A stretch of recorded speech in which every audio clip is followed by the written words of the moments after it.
राजस्थान के मशहूर शहर बीकानेर के पास एक छोटा सा गांव है, भयगढ़, जहां जितनी रेत है उतना ही पानी भी, जहां जितने ताप के साथ सूरज चमकता है उतनी ही शीतलता के साथ वक्त बेवक्त चांद भी निकलता है।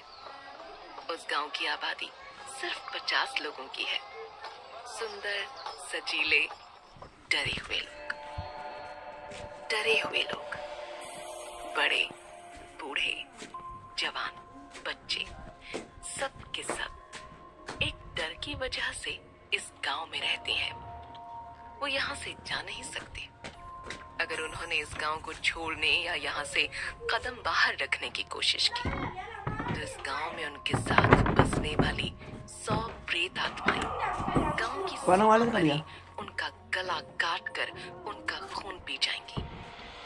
और ये 100 प्रेत आत्माएं किसी गली, घर, कूचे या बरसाती में नहीं रहती। ये सब आत्माएं इस गांव में रहने वाली 18 साल की लड़की श्रावणी में बसती हैं।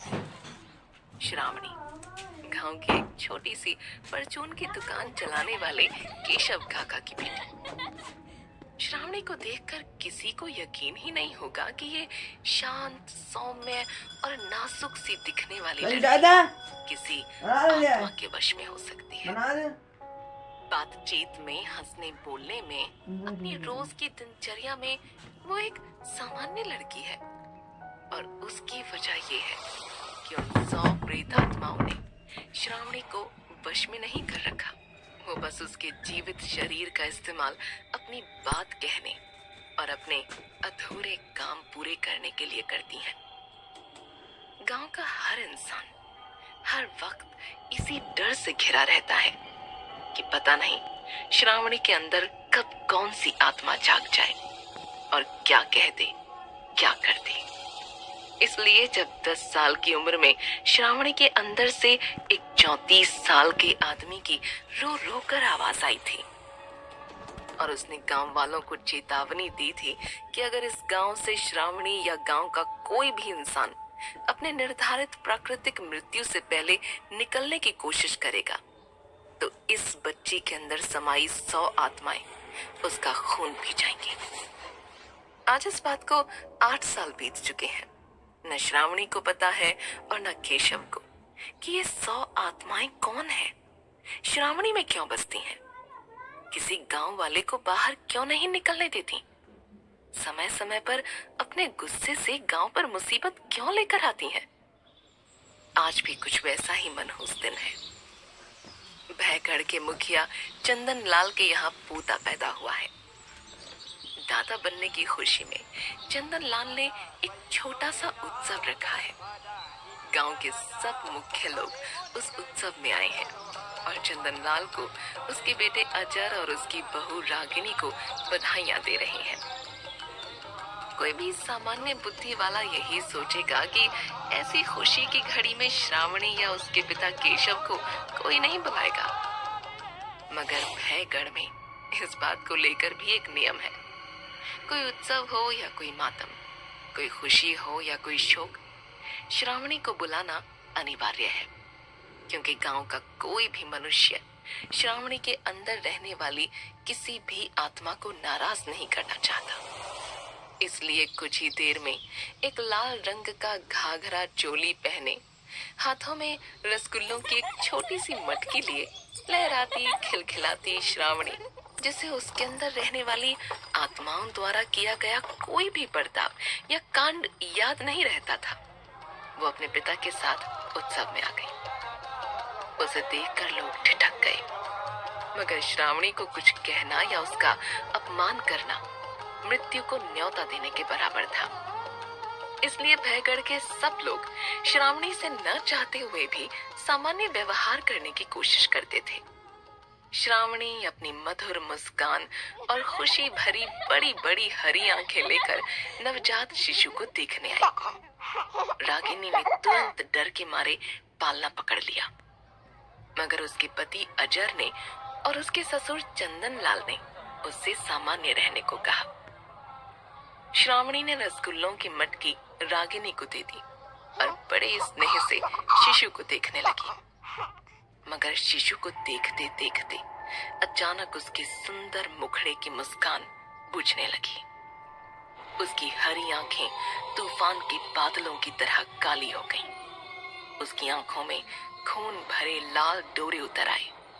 उसका सुनहरा रंग धूमिला पड़ गया और वो एक शैतानी हंसी के साथ जमीन से 2 फुट ऊपर उठ गई और उसका दिल दहला देने वाला ठहाका पूरे घर में गूंज उठा। और फिर श्रावणी के गले से निकली एक कांपती बुढ़िया की आवाज, जिसने सबके पैरों तले जमीन खींच ली। अच्छा बेवकूफ बनाया रागिनी तूने अपने पति और ससुर को। ये दोनों मंद बुद्धि आदमी वारिस पैदा होने की खुशी में पूरे गांव को बुलाकर माखन घी खिला रहे हैं, ये जाने बिना कि ये बच्चा इस खानदान का खून है भी या नहीं। श्रावणी, ये क्या बकवास कर रही है? चुप हो जा, ये मेरा बेटा है। अजर बेटा कुछ मत बोल, ये श्रावणी नहीं बोल रही। केशव, अगर तेरी बेटी ये सच नहीं बोल रही तो क्या हुआ? मैं तो तेरी बेटी के अंदर से बोल रही हूँ ना, और सच बोल रही हूँ। सुन चंदन लाल, तेरी बहू के पेट में बीज डालने वाला अजर नहीं, तेरे ही घर में रह रहा तेरा भतीजा मांडू है। तेरा बेटा अजर काफी नहीं था तेरी बहू के गर्भ में बीज बोने के लिए, इसलिए ये आधी आधी रात को तेरे बेटे से छुप छुप कर गोदाम में मांडू के साथ मुंह काला करती थी। तेरा पोता उसी की उपज है। मैं तो बच्चे का मुंह और आंखें देखकर ही सारी कहानी समझ गई थी। मना खुशियां, मना अपने बेटे की मर्दानगी का मजाक। उस कलुषित किंतु सच कहने वाली आत्मा की बात सुनते ही उत्सव मातम में बदल गया। जैसे ही ये सब कहकर श्रावणी चक्कर खाकर जमीन पर गिरी, अजर अपमान, धोखे और क्रोध की आग में जल उठा। मांडू, जो वहां सबको खाना दे रहा था, वो भागने की कोशिश करने लगा। रागिनी ने अपने बच्चे को डर के मारे सीने से लगा लिया और रो रो कर माफी मांगने लगी। चंदन लाल तो जैसे सुन्न हो गया, न जाने क्या अनर्थ होने वाला था। अजर ने दीवार पर टंगी तलवार उठाई और गुस्से से चीखते हुए अपने भाई मांडू के सीने में उतार दी। लोग चिल्लाकर यहाँ वहां भागने लगे। केशव और कुछ लोग अजर को रोकने की कोशिश करने लगे, मगर अजर के सर पर खून सवार था। उसने बच्चे को रागिनी से छीना और उसे उल्टा कहकर उसका सर धड़ से अलग कर दिया। रागिनी के खून के छींटे चंदन लाल के चेहरे पर पड़े तो उसे होश आया और उसने झट से शिशु को अजर से दूर कर दिया, ताकि गुस्से और अपमान में अंधा उस अबोध शिशु के साथ कहीं कुछ कर न दे। अजर ने तलवार फेंकी और अपने भाई और अपनी पत्नी के खून में सना चीखता चिल्लाता वो घर से कहीं दूर निकल गया। चारों तरफ खून से सना सन्नाटा, और उस सन्नाटे में आ रही चीलों की आवाज कानों में पिघले हुए शीशे की तरह पड़ने लगी। तभी जमीन पर गिरी श्रावणी जमीन पर पड़ी पड़ी दर्द के साथ कराहने लगी। उसका शरीर अजीब तरह से कांपने लगा। फिर वो दर्द की कर्राहट रोंगटे खड़ी कर देने वाली गुर्राने की आवाज में बदल गई। सब लोग डर के मारे जमीन में गड़ गए। केशव का कलेजा मुंह को आने लगा। कोई अपनी जगह से हिलना मत। श्रावणी के शरीर में कोई और आत्मा जाग रही है। ये श्रावणी नहीं, कोई और होश में आ रहा है। राणावत काका, तेरी बीवी रज्जो ऐसे ही खाई में गिर गई क्या? क्यों झूठ बोल रहे अपने बच्चों से? बताया क्यों नहीं कि दूजी औरत के चक्कर में रज्जो का गला काट के अपने ही ससुर के खेत में गाड़ दिया तूने उसे? ये क्या कह रही है तू श्रावणी? मैंने अपनी रज्जो को नहीं मारा। मुखिया जी, मैंने न मारा मेरी रज्जो को। जैसे ही राणावत काका ने ये गुहार लगाई, श्रावणी हवा में उड़कर उसके कंधे पर आ बैठी और उसका चेहरा अपने पंजों से पकड़कर अपने नाखूनों से उसका चेहरा खरोंचते हुए एक दिल दहला देने वाली आवाज में बोली, मेरी रज्जो, चुप करता है या यहीं तेरी गर्दन मरोड़ दूं? हाँ? तुझे क्या लगता है तू झूठ बोलकर बच जाएगा? नहीं, आज से 13 दिन बाद अमावस्या की काली रात को तेरे कमरे के बाहर जो पीपल का पेड़ है ना, तेरी सरकटी रज्जो वहां से रेंग रेंग कर उतर कर तेरे बिस्तर तक आएगी और तेरा सर, याद रख, तेरा सर अपने साथ उसी मिट्टी के नीचे ले जाएगी जहां तूने उसे गाड़ा है। नहीं नहीं, ऐसा ऐसा मत कहो श्रावणी, मैं बेकसूर हूँ। कोई कोई कुछ कहता क्यों नहीं? मुझे बचाओ मुझे इससे। बचना तो तुझे अपनी सरकटी बीवी से है, राणावत काका। ये चेतावनी देकर श्रावणी राणावत काका के कंधों से उतर गई और 100 आत्माओं की दिल दहला देने वाली हंसी पर किसी शैतान की तरह नाचती नाचती भाग खड़ी हुई। डरे हुए और पसीने से तर उसके पिता केशव काका श्रावणी का नाम चिल्लाते हुए उसके पीछे पीछे भागे। चंदनलाल अब उसे लाल आंखों से घूर रही है और उसके अंदर की 100 आवाजें चीख उठी। पूरा गांव चीख चिल्लाकर तितर बितर हो गया। राय बहादुर, तेरी इतनी हिम्मत कि तू हमारे पास फिर लौट आया।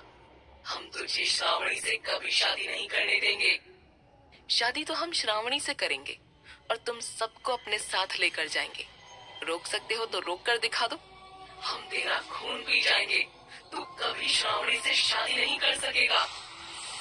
श्रावणी के अंदर की आत्माएं अपना आपा खो चुकी थी और उन्होंने श्रावणी को हवा में किसी पहिए की तरह तेजी से घुमाना शुरू कर दिया और फिर चूल्हे के पास रखा खंजर उठाया और श्रावणी को पूरी ताकत के साथ राय बहादुर की तरफ फेंक दिया और श्रावणी ने वो खंजर राय बहादुर के सीने में उतार दिया। नहीं राय बहादुर, ये क्या अनर्थ कर दिया तूने श्रावणी। राय बहादुर अपने ही खून में गिर गए और उनके शरीर पर पैर रखकर गुस्से में पागल हो चुकी श्रावणी खंजर लेकर योगी अमृत और अपने पिता की तरफ लपकी। क्या श्रावणी अपने अंदर बैठी 100 प्रेतात्माओं की छाया में आकर अपने ही पिता केशव और योगी अमृत को मार देगी? क्या राय बहादुर मौत से लौटकर श्रावणी से शादी करने का संकल्प पूरा करेंगे?